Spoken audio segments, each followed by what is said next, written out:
एक तू सच्चा तेरा नाम सच्चा। अनंत पृष्ठ 824।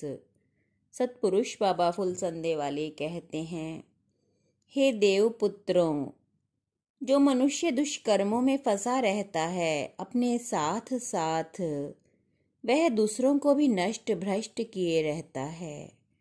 जिसकी आत्मा में शांति नहीं, उसका जप तप होम दान और दूसरों को ज्ञान के व्याख्यान देना सब कुछ बेकार है। सतपुरुष फरमाते हैं, हे स्वर्गों के रचनाहार, हे परमेश्वर, सूरज के घोड़ों से आगे और चांद रथ से आगे व्याकुल सिंधु की लहरों में जब डूबती आग की लपटें मेरे प्राण मृत्यु का दीपक हाथ में लिए बढ़ते चले जाते हैं। वायु स्तंभों से मेरे हाथों को जकड़कर किसने जंजीरों से बांध दिया। बीच सिंधु के मेरे पथराए शिल्प में कब उतरेगी तेरी ध्वनि, कब छूकर मुझे मुक्त करेगी तेरे अंतर की प्रतिध्वनि। न प्रार्थना में ही हाथ कभी मेरे उठ पाते, कंपन होने से पहले ही जैसे कि फिर पथरा जाते। हे प्रभु, मेरे लिए अपने आकाश द्वार खोल।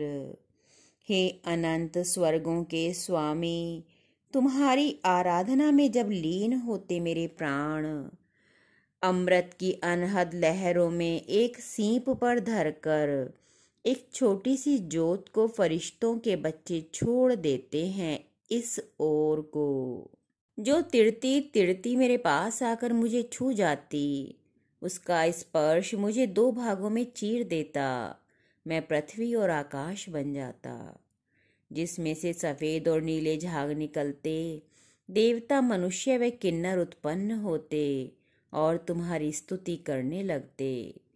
लहरें आकाश को फाड़ डालती हैं, नक्षत्र टूटकर मेरे अधरों के मौन में उतरते चले जाते। चुपचाप विश्व मुझे अचेत अवस्था में देखकर झकझोरता, पर मेरी शून्यता मुझे भी कभी जवाब नहीं दे पाती।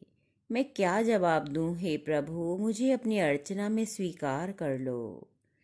इंसानों की गलतियों को कुदरत के ऊपर मत थोपो, अपने साथ साथ परमेश्वर की कमियां मत देखो।